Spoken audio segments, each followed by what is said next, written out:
জন্মসূত্রে নাগরিকত্ব চ্যালেঞ্জ করা ঐতিহাসিক মামলার শুনানি করতে সম্মত হয়েছেন যুক্তরাষ্ট্রের সুপ্রিম কোর্ট। ট্রাম্পের নির্বাহী আদেশে আটক থাকায় এই আদালতের রায় ঠিক করবে যুক্তরাষ্ট্র জন্ম নিলে নাগরিকত্ব মিলবে কিনা। যুক্তরাষ্ট্রে জন্মগ্রহণ করলেই নাগরিকত্ব দিতে রাজি নন প্রেসিডেন্ট ডোনাল্ড ট্রাম্প। এই সংক্রান্ত নির্বাহী আদেশকে চ্যালেঞ্জ করে করা মামলার শুনানিতে সম্মতি দিয়েছেন দেশটির সুপ্রিম কোর্ট। যদিও সুপ্রিম কোর্টের শুনানি এখনো কোনো তারিখ ঠিক হয়নি। রায় পেতে কয়েক মাস সময় লাগতে পারে বলে ধারণা করা হচ্ছে। দ্বিতীয় মেয়াদে প্রেসিডেন্টের দায়িত্ব নেওয়ার পর প্রথম দিনে জন্মসূত্রে নাগরিকত্ব বাতিলের নির্বাহী আদেশে সই করেন ট্রাম্প, কিন্তু সংবিধান লঙ্ঘনের অভিযোগে আদেশটি আটকে দেন বিচারিক আদালত। এখন সুপ্রিম কোর্টই নির্ধারণ করবে যুক্তরাষ্ট্রে জন্ম নেওয়া অভিবাসী বাবা মায়েরা সন্তানেরা আগের মতো স্বয়ংক্রিয়ভাবে নাগরিকত্ব পাবেন কিনা।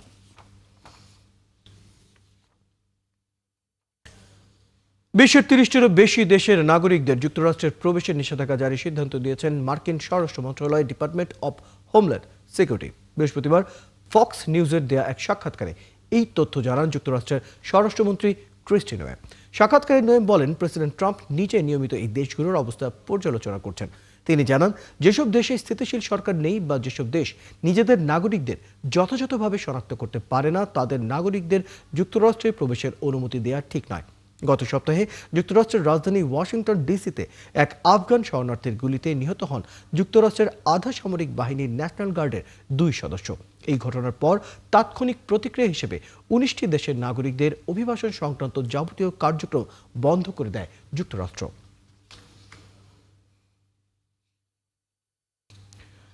যুক্তরাষ্ট্রে আইনি সুরক্ষা পাওয়া শরণার্থী, আশ্রয় প্রার্থী এবং অন্যান্য অভিবাসীদের ওয়ার্ক পারমিট মেয়াদ কমালো যুক্তরাষ্ট্র। এই মেয়াদ 5 বছর থেকে মাত্র 18 মাসে নামিয়ে আনা হয়েছে। এখন থেকে যুক্তরাষ্ট্রে বসবাসরত বিদেশি নাগরিকদের ওয়ার্ক পারমিট নথি 18 মাস পর পর নবায়ন করতে হবে। স্থানীয় সময় বৃহস্পতিবার এক বিজ্ঞপ্তিতে বিষয়টি নিশ্চিত করে মার্কিন নাগরিকত্ব ও অভিবাসন পরিষেবা USCIS। সংস্থাটি জানিয়েছে, এর ফলে জালিয়াতির পরিচয় সংক্রান্ত ঝুঁকি কমবে।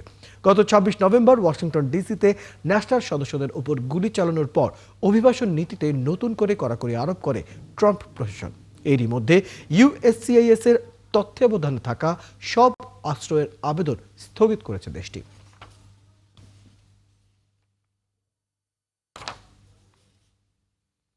পাকিস্তান ও আফগানিস্তান সীমান্তে আবারও ব্যাপক গোলাগুলির ঘটনা ঘটেছে। শনিবার রাতে দুই দেশের সেনাদের মধ্যে গোলাগুলিতে 3 জন আহত হয়েছে। নিজেদের মধ্যে শান্তি আলোচনা ব্যর্থ হওয়ার পর তারা একে অপরের দিকে গুলি ছুড়েছে। গোলাগুলির ঘটনায় নিশ্চিত করেছে দুই দেশ, তবে তাৎক্ষণিকভাবে কোনো হতাহতের খবর পাওয়া যায়নি। আফগান তালেবান সরকারের মুখপাত্র জাবিহুল্লাহ মুজাহিদ দাবি করেছেন, পাকিস্তান প্রথমে তাদের কান্দাহার প্রদেশের বোলদাকে হামলা চালায়। জবাবে পাকিস্তান জানিয়েছে, আফগানিস্তানের সেনারা প্রথমে চামান সীমান্তে বিনা উস্কানিতে গুলি ছুড়েছে। অন্যদিকে পাকিস্তানের প্রধানমন্ত্রী মুখপাত্র মোশাররফ জাইদি এক বিবৃতিতে বলেন, পাকিস্তান পুরোপুরি সতর্ক আছে। 2 দিন আগে সৌদি আরবে আবারও শান্তি আলোচনায় বসে ইসলামাবাদ ও কাবুল, কিন্তু এতে কোনো সমঝোতা না হলেও দুই দেশ নিজেদের মধ্যে যুদ্ধবিরতি অক্ষুণ্ণ রাখার প্রতিশ্রুতি দিয়েছিল। কিন্তু এরই মধ্যে সীমান্তে ব্যাপক গোলাগুলির ঘটনা ঘটল। গত অক্টোবরে দুই দেশের মধ্যে প্রথম সরাসরি সংঘাত হয়। এরপর কাতার ও তুরস্কের মধ্যস্থতায় এটি থামে। কিছুদিন পরিস্থিতি শান্ত ছিল। এরপর তারা সৌদি আরবের বৈঠকে মিলিত হয়, কিন্তু এই বৈঠকের 2 দিন না পেরোতেই আবারও সংঘর্ষে জড়ালো তারা।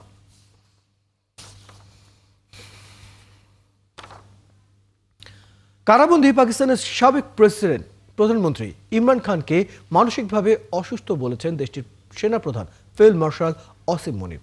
তার আগে আসিম মনিরকে মানসিক ভারসাম্যহীন বলে অভিহিত করেছিলেন ইমরান। এরপরই তাকে নিয়ে এমন মন্তব্য করলেন দেশটির সেনাপ্রধান। শুক্রবার দেশটির ISPR এর মহাপরিচালক ইমরান খানকে নিয়েও এই মন্তব্য করেছিলেন। লেফটেন্যান্ট জেনারেল আহমেদ শরীফ চৌধুরী এক সংবাদ সম্মেলনে বলেন, ইমরান খান মানসিকভাবে অসুস্থ।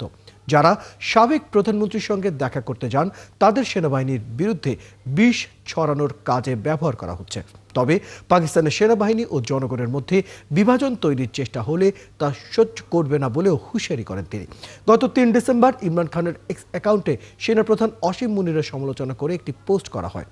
বোন উজমা খানের সঙ্গে কারাগারে ইমরান যা বলেছেন সেখানে তা প্রকাশ করা হয়, যেখানে ইমরান খান দাবি করেন আসিম মুনিরের নীতি পাকিস্তানের জন্য ধ্বংসাত্মক।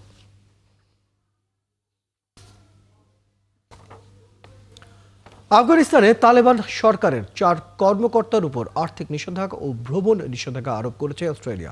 দেশটি জানিয়েছে আফগানিস্তানে বিশেষ করে নারী ও কন্যা শিশুদের মানবাধিকার পরিস্থিতি অবনতির জন্য এই পদক্ষেপ নেওয়া হয়েছে। অস্ট্রেলিয়ার পররাষ্ট্রমন্ত্রী পেনি ওয়ং বলেন, নিষেধাজ্ঞার আওতায় থাকা ব্যক্তিদের মধ্যে তালেবানের 3 মন্ত্রী ও প্রধান বিচারপতি রয়েছেন। তাদের বিরুদ্ধে অভিযোগ, তারা নারীদের শিক্ষা, চাকরি, চলাচলের স্বাধীনতা ও জনজীবনের অংশগ্রহণের সুযোগ গুরুতরভাবে কমিয়ে দিয়েছেন।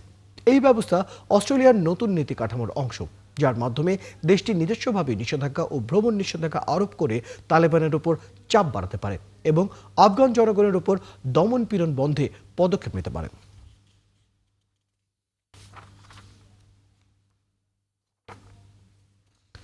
শ্রীলঙ্কার সবচেয়ে ক্ষতিগ্রস্ত মধ্যাঞ্চলে পাহাড়ি এলাকায় ভারী বৃষ্টির কারণে শুক্রবার নতুন করে ভূমিধসের সতর্কতা জারি করা হয়েছে। একই সঙ্গে গত সপ্তাহের ঘূর্ণিঝড়ে মৃতের সংখ্যা বেড়ে পৌঁছেছে 607 জনে। পাহাড়ি ঢলে স্থিতিশীলতা পর্যবেক্ষণকারী ন্যাশনাল বিল্ডিং রিসার্চ অর্গানাইজেশন জানিয়েছে, শুক্রবার 150 মিলিমিটার বৃষ্টি হয়েছে। এই বৃষ্টি অব্যাহত থাকলে ভূমিধস হতে পারে। ঝুঁকি এড়াতে বাসিন্দাদের নিরাপদ আশ্রয়ে সরে যেতে বলা হয়েছে। এদিকে গত সপ্তাহে প্রাকৃতিক দুর্যোগের কারণে দেশটির 15 লাখেরও বেশি মানুষ বাস্তুচ্যুত হয়েছেন। দেশটির দুর্যোগ ব্যবস্থাপনা কেন্দ্রের তথ্য অনুযায়ী মৃত্যু ছড়িয়েছে 607 জনে। এখনও নিখোঁজ 2 শতাধিক মানুষ।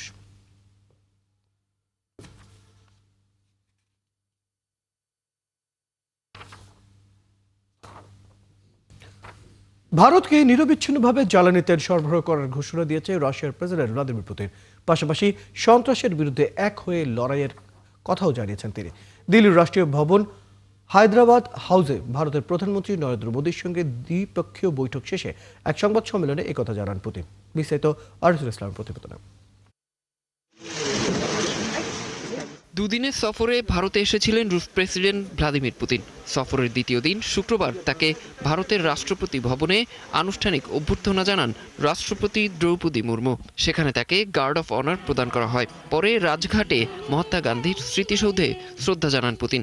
সেখান থেকে দিল্লির রাষ্ট্রীয় অতিথি ভবন হায়দ্রাবাদ হাউসে বৈঠকে বসেন দুই দেশের প্রধান। এ সময় প্রতিরক্ষা, জ্বালানি ও বাণিজ্য ইস্যুসহ নানা বিষয় নিয়ে আলোচনা হয়। বৈঠক শেষে সংবাদ সম্মেলন করেন তারা। এ সময় ভ্লাদিমির পুতিন বলেন, ভারতের জ্বালানি খাতের উন্নয়নের জন্য প্রয়োজনীয় সবকিছু করতে প্রস্তুত তিনি। রাশিয়ার তেল আমদানি বন্ধ করার জন্য মার্কিন চাপ থাকলেও ভারতের নিরবিচ্ছিন্ন জ্বালানি সরবরাহ করবে তার দেশ। পাশাপাশি সন্ত্রাস দমনে কাঁধে কাঁধ মিলিয়ে কাজ করার প্রতিশ্রুতি দেন রুশ প্রেসিডেন্ট। বৈশ্বিক ও আঞ্চলিক ইস্যুতে দুই দেশের অবস্থান একই। ভারতের জ্বালানি সরবরাহের জন্য একটি নির্ভরযোগ্য সরবরাহকারী রাশিয়া। মার্কিন চাপ থাকলেও তা উপেক্ষা করে ভারতের নিরবচ্ছিন্ন জ্বালানি সরবরাহ করবে রাশিয়া। সংবাদ সম্মেলনে পুতিনকে পরম বন্ধু উল্লেখ করে নরেন্দ্র মোদী ভারতের প্রতি অবিচল অঙ্গীকারের জন্য তাকে ধন্যবাদ জানান। বলেন, ভারত ও রাশিয়া অংশীদারিত্বের একটি শক্তিশালী ও গুরুত্বপূর্ণ স্তম্ভ। এ সময় রাশিয়া ইউক্রেন দ্রুত শান্তির পথে হাঁটবে বলে আশা প্রকাশ করেন মোদী। 2030 तक के लिए 2030 সাল পর্যন্ত আমরা একটি অর্থনৈতিক সহযোগিতা কর্মসূচিতে সম্মত হয়েছে। জ্বালানি নিরাপত্তায় ভারত রাশিয়া অংশীদারিত্বের একটি শক্তিশালী ও গুরুত্বপূর্ণ স্তম্ভ। একসঙ্গে আমরা শান্তির পথে এগিয়ে যাব। और सस्टेनेबल बनने का और सहयोग के क्षेत्रों में नए आयाम भी जुड़ेंगे। সফর শেষে শুক্রবার রাতে ভারত ত্যাগ করেন রুশ president Vladimir Putin. Ariful Islam, 71। লালগালিচা, 21 তোপের সালামি, মোদির আলিঙ্গন আর রাষ্ট্রপতি ভবনে রাষ্ট্রীয় ভোজ। ভ্লাদিমির পুতিনের ভারত সফর ছিল উচ্চমাত্রার এক প্রতীকী। আর ইউক্রেনের যুদ্ধের পর রাশিয়াকে পশ্চিমাদের কূটনৈতিকভাবে একঘরে করার চেষ্টার মধ্যে ভারতের পুতিনের এই সংবর্ধনা পশ্চিমা দেশগুলোর জন্য এক শক্তিশালী বার্তা। কিন্তু বাস্তবে পুতিনের এই সফর আর মোদির সঙ্গে তার বৈঠক থেকে কি পেল দুই দেশ? বিস্তারিত শারমিন স্বপ্নার প্রতিবেদনে। দিল্লি বিমানবন্দরে মোদির আলিঙ্গনে পুতিনকে স্বাগত জানানোর মধ্য দিয়ে যে উষ্ণতা দেখানো হয় তা ভারতের রাশিয়ার প্রতি দীর্ঘমেয়াদী আস্থার প্রকাশই বটে। আর পুতিনকে আড়ম্বরপূর্ণ সংবর্ধনা দেয়ায় উচ্চ প্রশংসা করে রুশ সংবাদ মাধ্যমগুলো। তবে আড়ম্বরপূর্ণ আয়োজন বড় কোনো চুক্তিতে রূপ নেয়নি। তবুও দুই দেশ তাদের বিশেষ ও অগ্রাধিকার প্রাপ্ত কৌশলগত অংশীদারিত্ব বজায় রাখার মতো কয়েকটি সমঝোতা করেছে। এর মধ্যে রয়েছে অর্থনৈতিক সহযোগিতা কর্মসূচি, গুরুত্বপূর্ণ খনিজ ও সাপ্লাই চেইন সংক্রান্ত সমঝোতা। এদিকে এই সফরে তেল ও প্রতিরক্ষায় বড় ঘোষণা নেই। পুতিন ভারতকে নিরবচ্ছিন্ন জ্বালানি সরবরাহ করতে প্রস্তুত বলে জানালেও নতুন পরিমাণ বা শর্ত ঘোষণা হয়নি। প্রতিরক্ষায়ও বড় কোনো চুক্তি হয়নি। SU-57 যুদ্ধবিমান কেনা কিংবা অতিরিক্ত S-400 নিয়ে কোনো ঘোষণাও আসেনি। এই সফরের কেন্দ্রে ছিল বাণিজ্য। পশ্চিমা নিষেধাজ্ঞায় বিপর্যস্ত রাশিয়া ও যুক্তরাষ্ট্রের উচ্চ শুল্কে চাপে থাকা ভারত দুই দেশই বিকল্প বাজার খুঁজছে। দুই দেশের বর্তমান বাণিজ্য $68.72 বিলিয়ন, যা 2020 সালের $8.1 বিলিয়ন থেকে দ্রুত বেড়েছে। রাশিয়া চাইছে এই প্রবাহ বজায় থাকুক। দুই দেশ $100 বিলিয়ন বাণিজ্য লক্ষ্যমাত্রা ধরে 5 বছরের অর্থনৈতিক কাঠামোতে সই করেছে। এই সফরে পুতিন পেলেন পশ্চিমের বিরুদ্ধে শক্তিশালী ছবি, আর মোদি পেলেন বিকল্প বাজার খোঁজার সুযোগ এবং রাশিয়ার সঙ্গে সম্পর্কের ধারাবাহিকতা। কিন্তু বড় দুটির প্রশ্নের জবাব এখনো মেলেনি, আর তা হলো ভারতের রুশ তেল কেনা অব্যাহত রাখা আর ট্রাম্পের সঙ্গে বাণিজ্য চুক্তি। শারমিন স্বপ্না, ৭১। সিরিয়াকে সন্ত্রাসবাদ সমর্থনকারী রাষ্ট্র তালিকা থেকে বাদ দিয়েছে কানাডা। এছাড়া হায়াত তাহরির আল সাম HTS এর সন্ত্রাসী সংগঠনের পরিচয় প্রত্যাহার করা হয়েছে। কানাডার পররাষ্ট্র মন্ত্রণালয় এক বিবৃতিতে জানায়, এটি সিরিয়ার স্থিতিশীলতা বাড়ানোর জন্য অন্তর্বর্তী সরকারের প্রচেষ্টার প্রতিফলন। 2012 সালে সিরিয়ার সাবেক প্রেসিডেন্ট বাশার আল আসাদের হাতে গণতন্ত্রপন্থী বিক্ষোভ দমনের পর দেশটির গৃহযুদ্ধে জড়িয়ে পড়লে কানাডা সিরিয়াকে সন্ত্রাসবাদ সমর্থক রাষ্ট্র হিসেবে চিহ্নিত করে। তবে গত ডিসেম্বরে আসাদকে অপসারণের পর সিরিয়ার ক্ষমতায় আসা নতুন নেতৃত্ব, যার প্রধান আহমেদ আল শারা, পশ্চিমা দেশগুলোর সঙ্গে সম্পর্ক উন্নয়নে চেষ্টা চালিয়ে আসছে। এই পরিবর্তনের পরিপ্রেক্ষিতে কয়েকটি দেশ HTSকে তালিকা থেকে সরিয়ে সহযোগিতা বৃদ্ধির পথ খুলেছে। তবে কানাডা জানায়, নিষেধাজ্ঞা শিথিল করা হলেও সিরিয়ার 56 জন ব্যক্তির উপর নিষেধাজ্ঞা বহাল থাকবে, যাদের মধ্যে আছেন ক্ষমতাচ্যুত আসাদ সরকারের সাবেক কর্মকর্তা ও আসাদ পরিবারের সদস্যরা। গাজায় মানবিক সংকট লাঘব এবং পুনর্গঠন কার্যক্রমে সহায়তার জন্য চীন ফিলিস্তিনি কর্তৃপক্ষকে $10 কোটি মানবিক সহায়তা দেওয়ার ঘোষণা দিয়েছে। বৃহস্পতিবার এই তথ্য জানান ফিলিস্তিনি কর্তৃপক্ষ।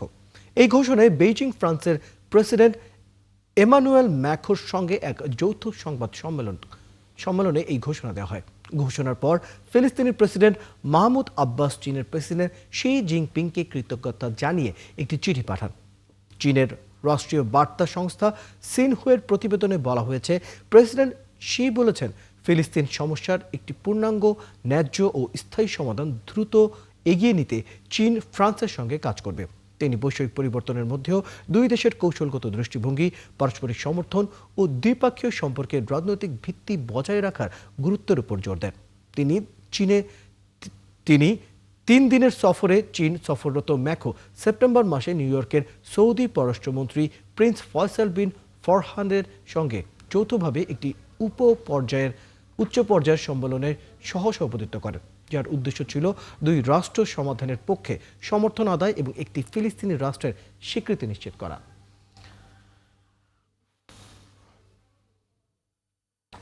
লেবানন আর ইসরায়েলের সঙ্গে যুদ্ধ চায় না বলে জানিয়েছেন লেবাননের প্রেসিডেন্ট জোসেফ আউন। শুক্রবার জাতিসংঘ নিরাপত্তা পরিষদের প্রতিনিধি দলকে তিনি একথা বলেন। তিনি বলেন, লেবাননের জনগণ আর যুদ্ধ চায় না, তারা যথেষ্ট কষ্ট পেয়েছে। লেবানন ও ইসরায়েল বেসামরিক প্রতিনিধিরা প্রথমবার বৈঠকে বসার কয়েকদিন পরই আউন এই কথা বলেন।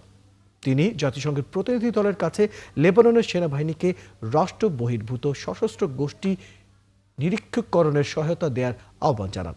সরকার অনুমোদিত পরিকল্পনার প্রথম ধাপে চলতি বছরের শেষ নাগাদ শেষ হবে বলে আশা প্রকাশ করেন তিনি। আউন বলেন, লেবাননের সেনাবাহিনী নিজের পূর্ণ ভূমিকা পালন করবে, আন্তর্জাতিক সম্প্রদায়কে এর পাশে দাঁড়াতে হবে।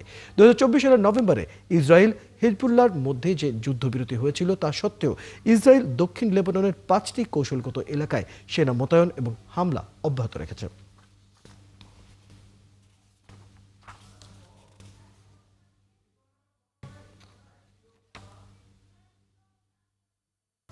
দর্শক, এই ছিল এখনকার আয়োজনে। বিশ্বের আরো কিছু খবর ও বিশ্লেষণ নিয়ে আগামীকাল সকাল 9:30টায় আবারও হাজির হবে বিশ্বজুড়ে। চোখ রাখুন ৭১-এর ফেসবুক পেজে, সাবস্ক্রাইব করুন ৭১-এর ইউটিউব চ্যানেল, সাথে থাকুন।